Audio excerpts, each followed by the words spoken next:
Mr. Speaker, when I was born, separate but equal was the law of the land. Even in a northern city like Chicago, a young Puerto Rican kid knew where he could and could not go, which beaches and pools were open to him, and which were off limits. Segregation and discrimination by race and gender, religion, sexual orientation were deeply embedded in the customs and culture of our society and upheld by the state and federal government.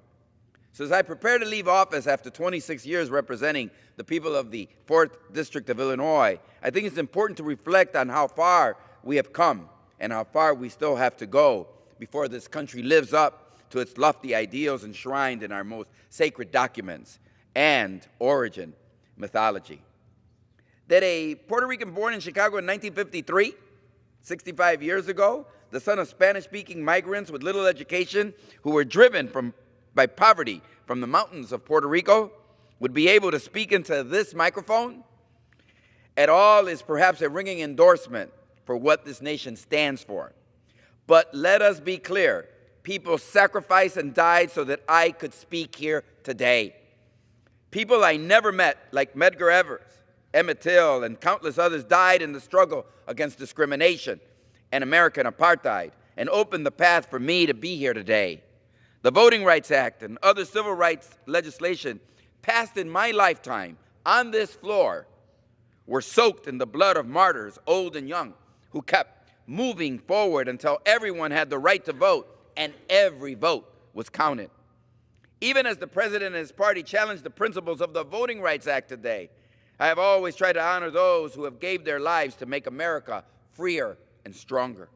To be blunt, were it not for the sacrifice of Black Americans, Black people in this country and their allies who literally had their homes and churches bombed, fighting to make this country live up to its own creed, I would not be here speaking to you today.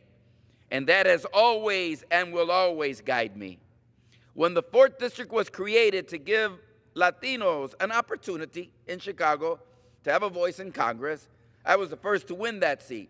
And while the majority of my constituents then in 1992 were 65% Latino, on election day, the majority of voters were white. In 26 years and 13 elections, that has changed.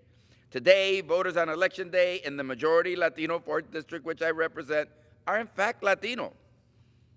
Early on, I realized that constituent services in my district were not restricted to veterans benefits and Social Security, although we worked hard on those issues. In my district, helping people navigate the complex and expensive process of citizenship was a top need and became a top priority for my office.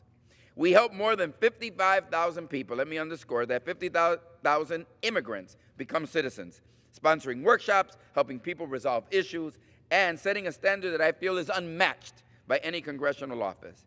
Just last month, I spoke with a woman who told me a remarkable story. Her daughter had assembled all of her documents and was prepared to apply for citizenship, and then she left the file on a Chicago subway system train. A few days later, this woman told me a knock came to her door. Someone had found her daughter's folder, and they didn't give it to the CTA's Lost and Found, but rather they made sure it got to my office on Fullerton Avenue in Chicago. My office and staff were so associated with citizenship and helping immigrant community that this Good Samaritan felt there was only one logical place to return the precious documents.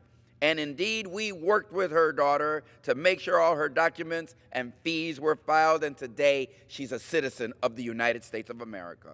When I walk through my district and talk with moms and dads, they tell me how my office touched their lives, whether it was for citizenship or fighting someone's wrongful deportation.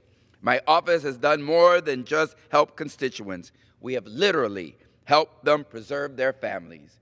It is the legacy of helping families and individuals and making this country a more welcoming place for people a lot like my parents from rural Puerto Rico.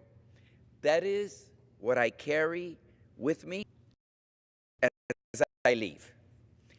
My work for America, her immigrants, and the character of our great nation is not done. It is simply switching to private life. We who believe in freedom cannot rest. But to all of my colleagues, past and present, thank you for walking with me on this journey these many years. The chair recognizes the